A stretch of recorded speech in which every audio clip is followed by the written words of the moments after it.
how do you deal with the close proximity entitlement from people that maybe came up with you in the game or family members?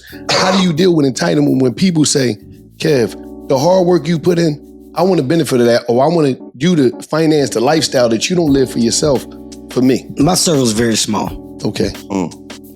My circle's extremely small. It's not there's not a wide variety of individuals and personnel around me. Like through the journey of success, the same people have been there from the beginning to the end. So the sense of entitlement I'll say that we face, or that has reared its head in our friendship and our group, we've been able to nip it in the bud because of our relationships. Like, we're real friends, real brothers. And, right. You know, the idea of checking someone or making one understand, like, when you're out of bounds or out of pocket, is not as hard, right? But yes. I think the expectations are just unrealistic with what people expect you to do because of your success. People go, you're there and you getting all this, so why can't you just easily bring me on? Right. Why can't you put me on? And while you're trying to get on, people expect you to do for them when you're still doing for yourself. Like, right. I'm just now in a position where I can really make the extension of an olive branch and make things happen for other people, make real career moves for other people. I'm just now at the point of real control. When you still a work for hire, you're still a work for hire. Right. But you can't explain that to people that don't have an idea of what that means. Like, just because I'm in a movie, I don't run that movie. I'm not in charge of that movie. Right. I was hired to do the movie. Right. Lead or no lead, I may work for hire. So it's not until that change and you now become the man that's in control of the machine. Right. Like, you really got the hat and you make the decisions, and you're doing the casting, and you're doing the budget, and you're the partner with the studios because you're a studio.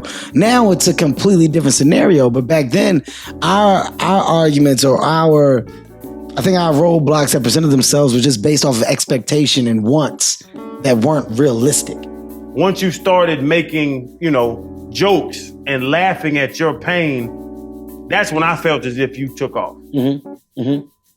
Was that a decision you had to make? What created that? Because once you started mocking yourself almost, it was like, oh, this dude, like, that's real. when I think you took off. He's real. I don't know if it's real. I don't know what started that, but no, you're spot on. I mean, look, self-deprecating humor is what I feel is like the best humor, right? And there's stages. I have stages in my comedy career. And in the beginning, you're introducing yourself to the world. And what you'll learn, and what I've learned from watching the greats, you walk away from anything that they've done knowing about them. You know about them. Pryor's great because you knew he did cocaine. Mm-hmm. You knew his problems. You knew his struggles, yeah. Right? It wasn't a secret. You knew about it.